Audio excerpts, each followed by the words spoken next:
Morality, or morals. Are we born knowing right from wrong, or do you think we develop morality later in life? Let's explore those questions. Moral, pertaining to or concerned with the principles of right conduct or the distinction between right and wrong.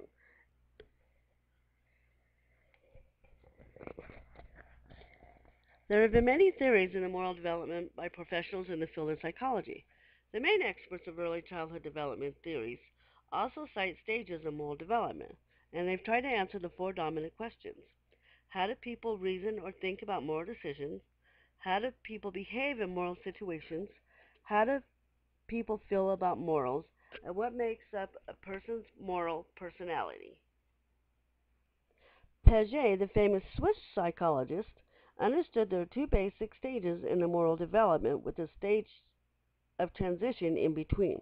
They're heteronymous and autonomous. 4 to 7 years of age, children understand justice and rules as a basic for morality. It is unchangeable and out of any one individual's control. For children at this age, breaking the rules is just wrong. Following the rules is right. And the definition of good and evil is set by forces beyond ourselves. Between the ages of 7 to 10, the children start developing morals that go beyond the rules. In other words, children are learning flexibility in applying the standards of right and wrong. According to Piaget, children are learning at this stage that rules are not just passed down by society. Autonomous morality. After 10 years of age, children understand that rules and laws come from people and have to be judged and understood by intentions and consequences. At this stage, children are learning that the intention behind the action makes all the difference between right and wrong, even if that action hurts someone. So while children under 7 age might think of breaking glass as feeling guilty because they did something bad, an older child of 11 would understand that breaking a glass was an accident and doesn't deserve a punishment. Another psychologist who studied morality development in children was Lawrence Kohlberg. He based his theories on Piaget studies.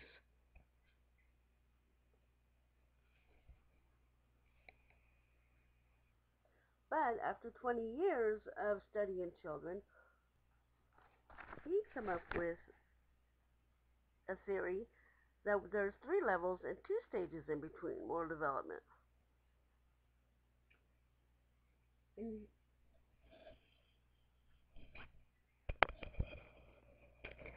Kohlberg's first stage is punishment and obedience orientation. Follow the rules or else. Stage 2 is individualism, instrumental purposes and exchange. Do unto others as you'd have them do unto you. Stage 3 has to do with getting along with others, and this involves trust, loyalty, and adopting the beliefs of parents and family. Stage 4 evolves from the previous stage into adopting beliefs and concepts of society. Stage 5 focuses on the individual rights and principles.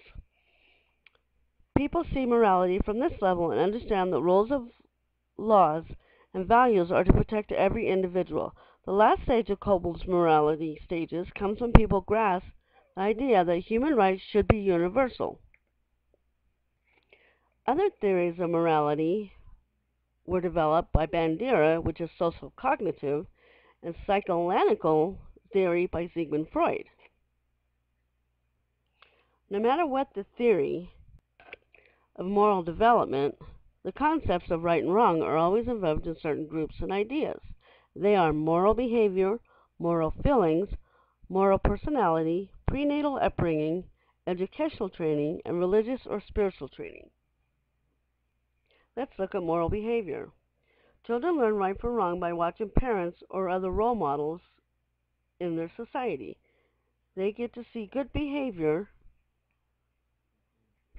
and learn the consequences of bad behavior.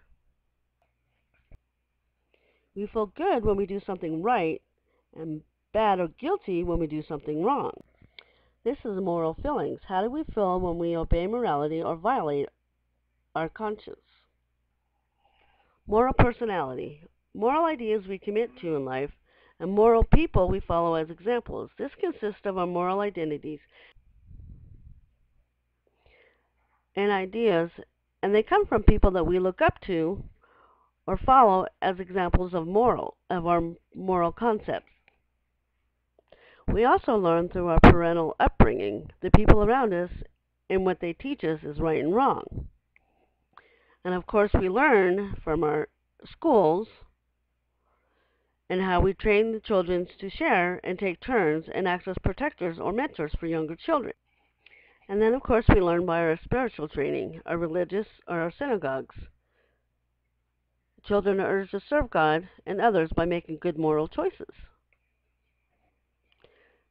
To sum it up, moral development is a product of social interactions between parents, schools, children, peers, and families. However, after some more study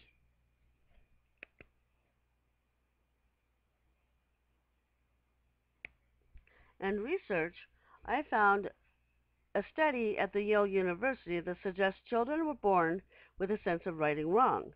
The popular TV show 60 Minutes highlighted this on one of their series. The study was called The Baby Lab.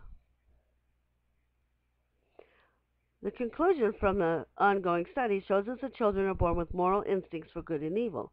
Children seem to be born with a basic sense of morality that supports helpfulness, sharing, and cooperation. The study helped use puppets to see how the children would react to certain situations. The characters who acted selfishly were rejected by the children. Children didn't like them, the ones that were non-cooperative or mean. They also showed that children didn't like the puppets that reflected different choices or opinions, but they did end opinions. So my question is morality a concept that is taught to us through society, or is morality that comes from within us, from birth? Maybe it's both. Both Piaget's and Kohlberg theories explain how the inborn and the understanding of morality develops in children. But none of these theories account for why morality exists in the first place. Could it be that morality comes from the need to survive? People who are caring, kind, and generous are perceived as good because we need the kindness and generosity of others to survive. Therefore, learning how to share and help others is good because it helps us all survive. On the other hand, being mean endangers the health and safetyness of everyone and should be rejected as bad. People who share and take turns, are kind and generous to us, are more likely to protect us when we're in need, as in when we're babies. In order for us to survive, we must learn to cooperate and share with others. I believe that the understanding of cooperation is as good in stealing and refusing to share and hurting others is bad comes from the survivor instincts of children from the age of. These ideas are reinforced by religious teachings, the educational system, social interactions, and family ties, and popular culture. But they come from within us as a part of who we are and who we want to be. That's my beliefs. Hopefully this presentation gave you a few things to think about. Next time you see a baby or punish your child for not behaving, think about it. Are we born that way?